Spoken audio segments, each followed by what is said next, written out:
Mais uma vez, bom dia a todos, sejam bem-vindos. Bom Obrigado, dia. bom dia, pela participação de vocês, por estar aqui presente. E hoje a gente vai fazer mais uma revisão, rever um pouquinho do que eu comentei com vocês nas aulas de geografia. A prova vai ser semana que vem já, as semanas de provas trimestrais serão semana que vem. E eu, como eu estava dizendo, e agora que está todo mundo aqui, volto a repetir, eu vou procurar criar o máximo de questões possíveis dissertativas. Vou ver tudo que eu expliquei para vocês, perdão, tudo que eu expliquei para vocês, tudo que eu falei, comentei nas nossas aulas de quarta e quinta-feira, e pedir mais a opinião de vocês, para que vocês escrevam com as próprias palavras, pense com a própria cabeça, tenha uma opinião própria, independentemente do que uma página que você siga, uma pessoa que você goste, um professor, alguém da família fale, para que você tenha a própria opinião. E, conforme eu disse, vocês estão em um processo de amadurecimento, vocês estão saindo da fase da infância, logo, logo chegarão à fase adulta, e o cérebro, assim como todo o corpo, vai se desenvolver ainda. Vocês talvez mudem pensamentos, vocês podem acreditar uma coisa hoje, amanhã não, ou então permanecer acreditando naquilo, pode mudar a opinião, só que para isso é fundamental que vocês pensem com a própria cabeça, tente escrever com as próprias palavras, e é por isso que eu vou fazer o máximo possível para elaborar questões dissertativas, e podem ficar cegados, quando eu pedir a opinião de vocês, é a opinião de vocês, não a opinião do Papa, do Dalai Lama, do pai, do professor, não, é o que vocês acham, e vai estar sempre certo quando for opinião de você. Opa, teoria malthusiana, vou comentar então. Eu explico sim, JP. Vamos lá. Então, só para recapitular, então, pedir opinião, escrevam, escrevam, escrevam. Vai estar certo. Podem ficar cegados, beleza? A não ser que não seja um fato. Aí, fato é fato. Por exemplo, quem criou a teoria malthusiana? Thomas Malthus. Em que ano? 1898. E agora eu vou comentar mais uma vez para vocês aquilo que foi o primeiro assunto que eu passei para vocês. Eu acho que é a matéria que eu mais gosto de passar, de comentar, porque envolve que vocês gostam. Filmes, super-heróis, Marvel, adolescente gosta de explosão, não sei o quê, filme assim. Adolescente não gosta muito de filme que tem que pensar, que seja calmo, como mudar de si, assim, tem uma reflexão. E aí eu pensei, pô, olha que legal o que o Thanos estava falando. Não que seja legal matar, mas olha que legal que a Marvel fez.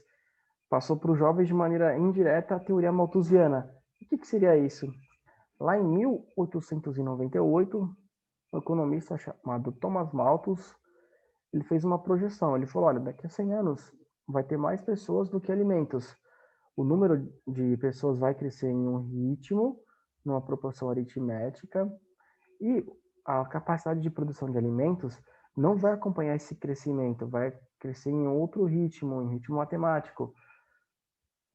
Portanto, daqui a 100 anos, haverá mais pessoas do que recursos, e faltarão recursos para atender a todas as pessoas. Bia, seja bem-vinda, bom dia. Então, a teoria malthusiana era a teoria de Thomas Malthus, criada em 1898, que previa que em 1998 haveria mais pessoas do que alimentos, que a população não seria capaz de produzir alimentos para todos. Foi uma projeção feita por Thomas Malthus e ele pregava controlar a taxa de natalidade.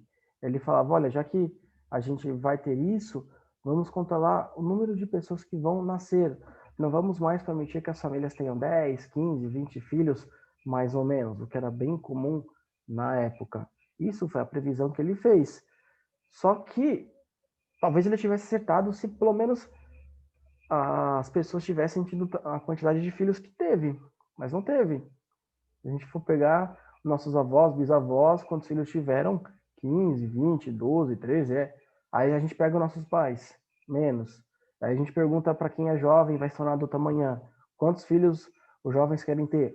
0, 1, 2, e assim vai indo. Portanto, não cresceu a população no ritmo que ele imaginava, que ele olhava para trás e falava, olha, nessa geração os pais têm 10 filhos, na geração passada também, na geração anterior também. Ele leva do presente para o passado a quantidade de pessoas que tinham filhos, a média de filhos por casal. Só que isso não chegou no presente. Então, ele fez um gráfico futuro imaginando o que tinha acontecido no passado. Ele errou nesse ponto.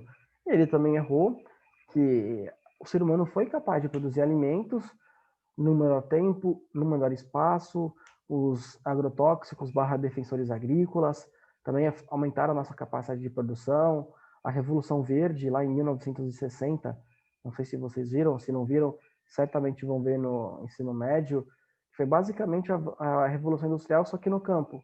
Gerou desemprego, mas aumentou a capacidade de produção. Claro, nem tudo, tem coisa que você tem que recolher a mão ainda, mas muita coisa você recolhe com maquinário.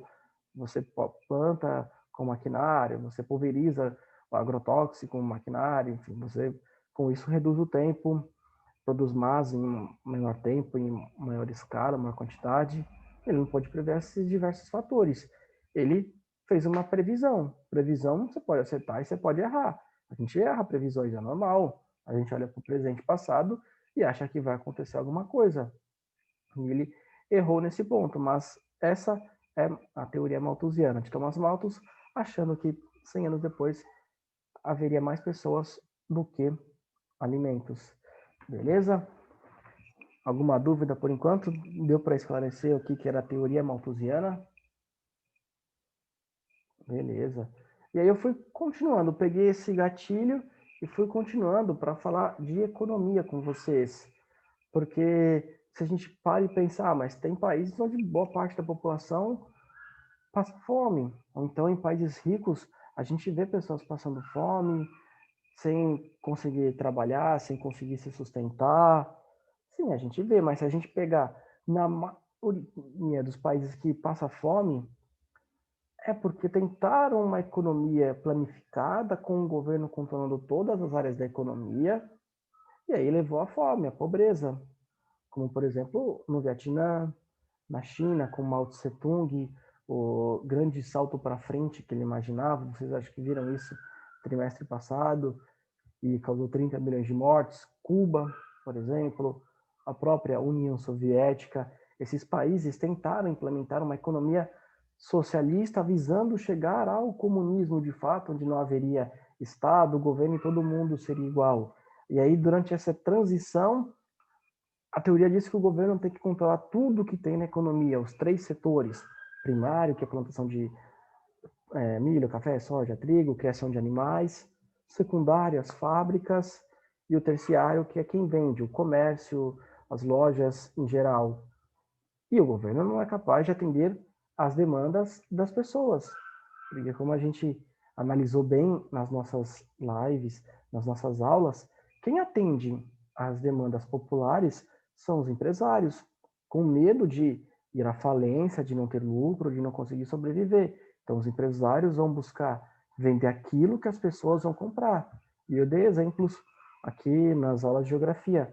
Mongaguá mesmo, o Mercado Primos, por exemplo, ele ofereceu o que a população queria.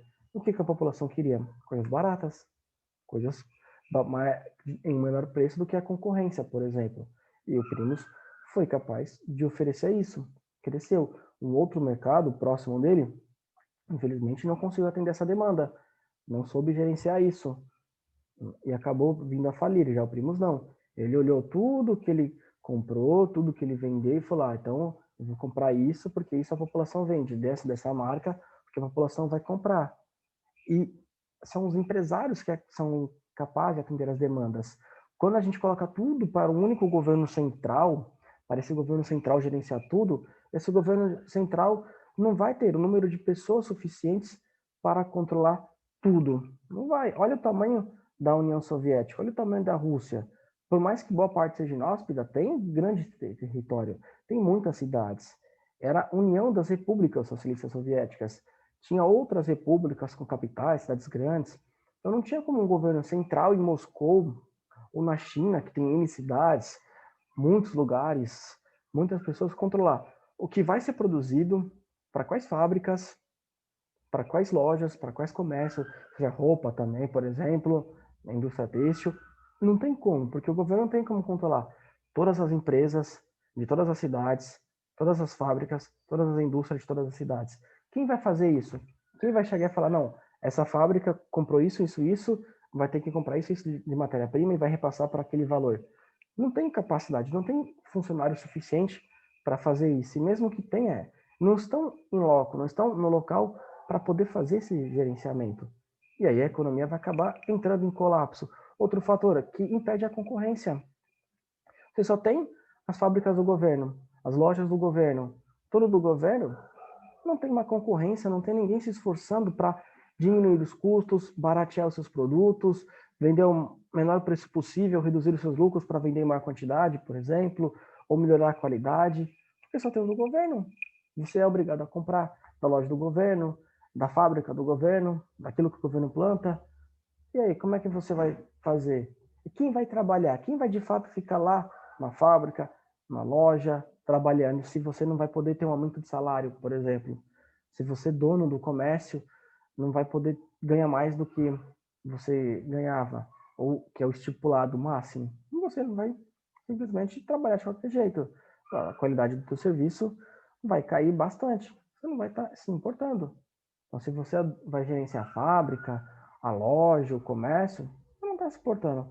Você vai se preocupar em comprar a quantidade certa, em atender bem a população, em ser gentil, em olhar o que os consumidores estão comprando, olhar para a fábrica, se você é do comércio, falar, dessa fábrica tá cara, barata, não, tá pouco se importando.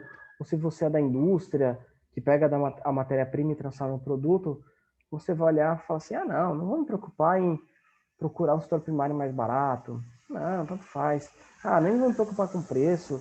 Qualquer coisa tá bom. Porque você não pode subir de cargo, não pode ter aumento de salário, não tem uma concorrência, e aí, naturalmente, a qualidade vai vir a cair. E é por isso que, nesses países onde boa parte da população passa fome, é o que aconteceu. Se a gente pegar todos, é exatamente isso. Principalmente nos países africanos, onde eles foram explorados durante séculos pelos portugueses, foram roubados, etc. Mas eles aderiram a uma economia planificada do governo centralizar e querer controlar tudo, impedir a concorrência, o governo não ser capaz de gerenciar tudo e não impedir investimentos externos, porque quem vai colocar uma fábrica, uma indústria, lojas naquele país? Ninguém vai. E aí, por mais que você fale, não, pode vir, eu deixo, eu autorizo, eu reduzo teus custos, eu desconto imposto, etc. Ninguém vai, porque todo mundo vai pensar, eu vou colocar minha fábrica lá para ela virar do governo? Para o governo estatizar, tornar do Estado? Não, para quê? Então eu não vou fazer isso.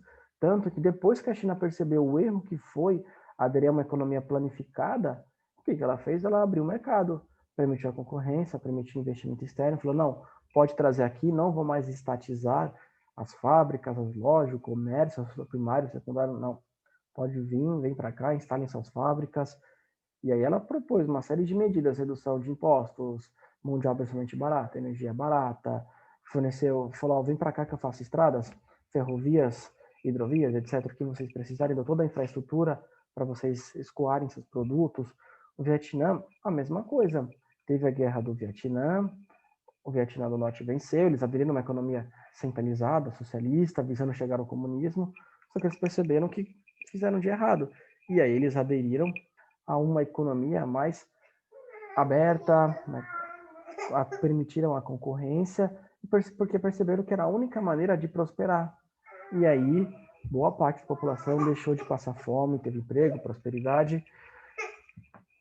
E em países, por exemplo, professor, tudo bem, agora eu entendi que, de fato, que nos países onde boa parte da população passa fome, é porque eles aderiram a um plano econômico que vai virar falir, vai gerar pobreza, fome, miséria. Eu entendi que esses países aderiram a uma economia centralizada, que gera pobreza.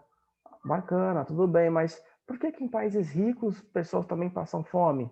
Eu entendi que nesses países pobres é porque todo mundo passa fome, porque esse tipo de modelo econômico gera pobreza, a fome, a miséria, o governo não tem como controlar, não tem concorrência, não investimento externo não existe, como a gente está vendo na Venezuela também, beleza.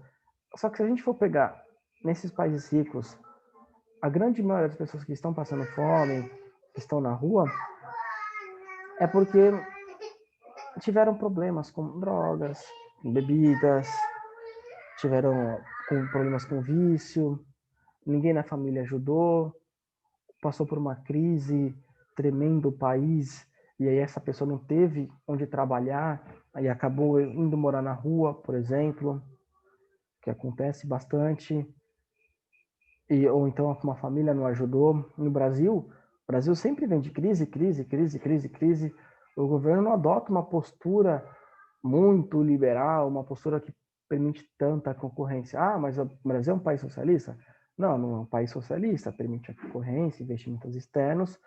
Só que o Brasil também tem uma certa dificuldade para quem vai investir no país, para quem vai gerar emprego, renda, com uma série de legislações, burocracia, papelada, regulamentações, que dificulta para quem vai investir no país. Uma certa insegurança jurídica, decisões que são tomadas que geram instabilidade.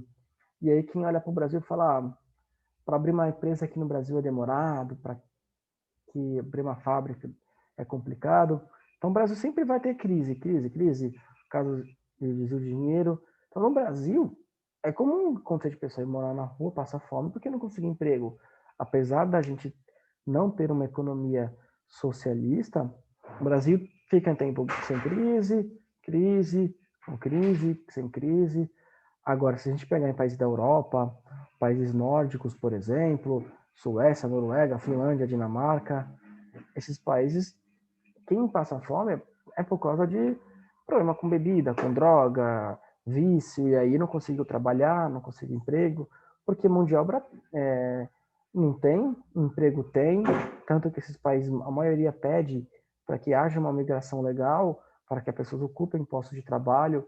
O Canadá, por exemplo, vive pedindo mão de obra para trabalhar em diversas áreas, ainda mais com questão técnica, por exemplo, específica, que falta mão de obra. E, infelizmente, quando as pessoas elas não conseguem superar esse vício, elas acabam indo morar na rua. E se a gente for analisar o que se joga fora de comida, não só no Brasil, que na nossa cidade de Mongaguá, na Baixada Santista, no Brasil, ou então nesses países ricos mesmo, e a quantidade de pessoas que tem na rua passando fome, a gente vai perceber que o que se joga de comida fora daria sim para alimentar todas essas pessoas, que joga muita comida fora. Se alguém conhece quem trabalha, trabalhou em alguma instituição pública que faz alimento lá, por exemplo, uma escola pública, a polícia militar, por exemplo, enfim, que tem uma cozinha, vai perceber o quanto de comida que joga fora. É muita comida que eles jogam fora. Daria para alimentar várias pessoas. Em restaurantes também. Muita comida jogada fora, infelizmente. Na nossa casa, a gente joga um pouquinho fora, por exemplo, traga, azeda, ninguém come. E você pega um pouquinho da minha casa, um pouquinho da casa da Maria Júlia, da Carol, João Pedro Riso, JP, Matheus, etc. É uma quantidade imensa, imensa, porque vai somar também essas instituições públicas, onde se joga muita comida fora. Fora mercados, onde as comidas vencem, que eles vendem mais barato, a gente vê isso nas Americanas, por exemplo. Então, comida tem. E não há nenhum caso de pessoa que tem emprego, tem dinheiro, vai no mercado e falta comida. Aqui no Brasil não existe. Existe isso em países onde adota uma economia mais centralizada, uma economia socialista, onde não vai ter comida e todo mundo vai passar fome, por uma série de fatores. Mas aqui no Brasil isso não existe, principalmente nesses países ricos, que adotam uma economia mais liberal, que permite a concorrência e etc. Comida tem para todo mundo. O que tem são problemas diversos que levam pessoas à fome, à pobreza, etc. Quem está na rua não está na rua ou passando fome porque tem dinheiro, vai no mercado e não tem comida. Isso não existe. Quem passa fome hoje, infelizmente, teve algum problema grave e acabou vindo para ficar na rua passando fome. Não existe nenhum caso de uma pessoa que, eu estou passando fome, eu trabalho, tenho dinheiro, vou no mercado e não tem comida. Isso não existe. No Brasil, em nenhum país rico. Onde existe isso, geral passa fome, adotou uma economia planificada, mais centralizada. Por isso que Thomas Malthus errou. Ele não imaginava que a quantidade de filhos para o casal ia cair, que o ser humano ia produzir mais alimento em menor tempo, em menor espaço, e hoje, se ele tivesse vivo, ele ia perceber. onde geral passa fome, onde não tem comida nos mercados, é que adotou uma economia socialista, que o governo quer controlar tudo, que não permite concorrência. E onde existem pessoas passando fome, países como o Brasil e ou países ricos, é porque as pessoas tiveram problemas pessoais. Nesses países não tem caso de pessoa trabalhar, ter dinheiro no mercado e não faltar comida. Isso não existe. Beleza? Alguma dúvida por enquanto? Não? Eu também passei para vocês, deixa eu ver se eu consigo abrir a tela aqui, escala, e eu comentei um pouquinho de sociologia que vocês vão ver ano que vem. Escala nada mais é que você entender um mapa. O mapa é a realidade diminuída diversas vezes para que caiba numa folha de papel. E a escala ela vai dizer quantas vezes essa realidade foi diminuída. E para isso ela vai dizer 1 centímetro no mapa é igual a tantos centímetros ou quilômetros na vida real. Normalmente vai ser 1 centímetro, 99% dos casos. Mas aí vocês têm que ficar atentos em quantos centímetros é na vida real ou quilômetros na vida real. Dificilmente vai estar lá 2 centímetros, 3 centímetros, sempre 1 centímetro. E todo exercício de escala são 3 informações importantes. A escala, que vai me dizer 1 centímetro no mapa, quantos km na vida real, quantas vezes essa realidade foi diminuída. Distância no mapa, por exemplo, no ponto A um ponto B, uma cidade A, uma cidade B, e a distância real. Desses 3, o exercício vai dar 2 para achar o terceiro. Distância no mapa, distância real e escala. Eu lembro que eu tinha feito uns exercícios e passei para vocês. Pode ser que eu venha passar 1 ou 2 questões em escala, mas a tendência é que eu não passe isso para vocês, para que vocês vejam mais isso ano que vem também. Foi só uma introdução para vocês, porque escala é um tema complexo. Eu gosto de escrever na lousa, ir de mesa em mesa, explicando o exercício, trabalhar várias aulas seguidas, para que vocês realmente aprendam e quando vejam o exercício, façam de maneira bem simples, rápida e segura.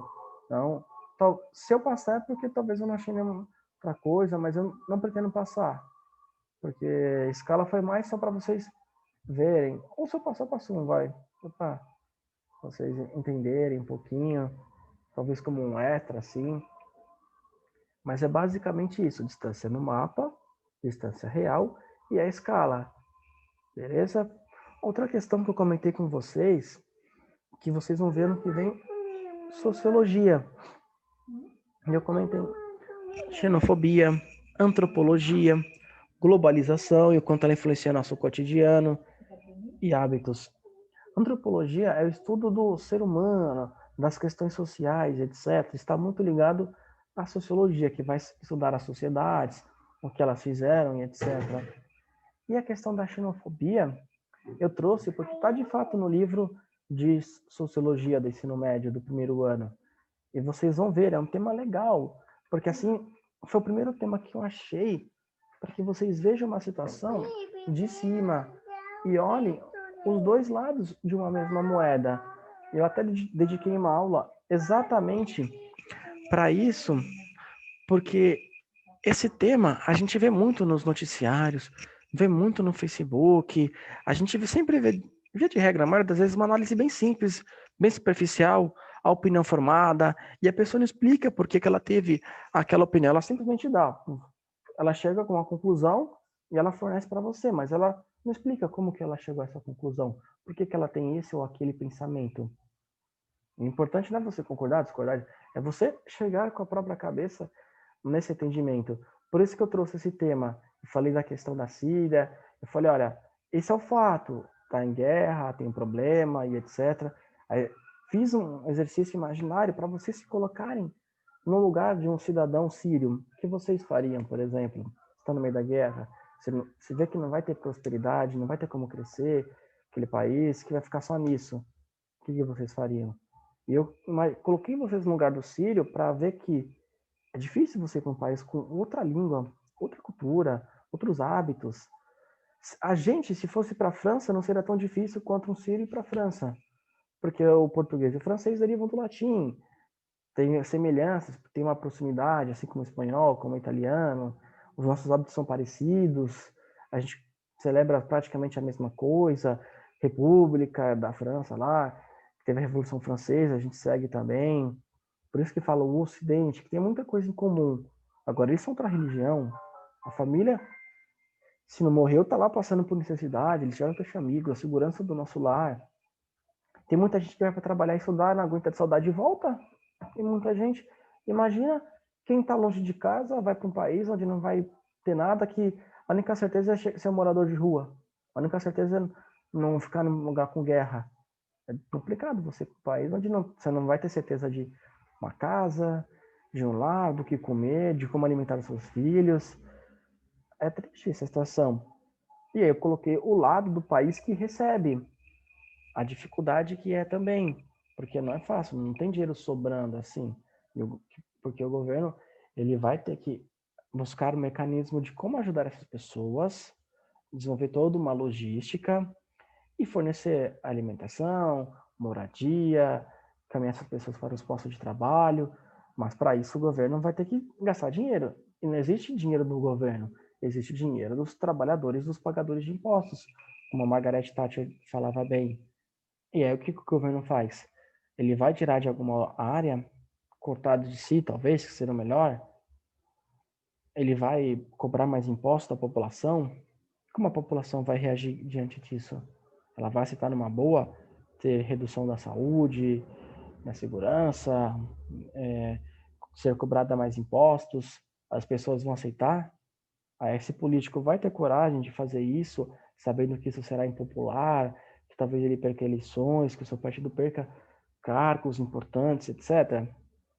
Aí o que vocês fariam? Aí eu coloquei vocês também no imaginário do governo. Qual seria a atitude de vocês? O que vocês vão fazer? Vão cobrar mais imposto, tirar de algumas áreas? E aí você descobre primeiro a fonte do dinheiro, beleza? Daqui vai vir o dinheiro. Tá, e você vai ter que desenvolver toda uma logística, vai ter que ver moradia, vai ter que transportar essas pessoas que chegam para essas moradias, vai ter que ter uma logística de compra e entrega de alimentos para que as pessoas façam isso, ou então você negociar com a iniciativa privada a compra e a entrega para que a iniciativa privada entregue para esses moradores novos, esses imigrantes. E a questão de emprego, como é que você vai encaminhar eles para os postos de trabalho? A questão de regularizar a cidadania deles, o visto, como é que você vai pedir para outros países ajuda? Vai pedir para outros países aceitarem imigrantes, por exemplo? E você sendo de um outro país, vai aceitar? Não vai?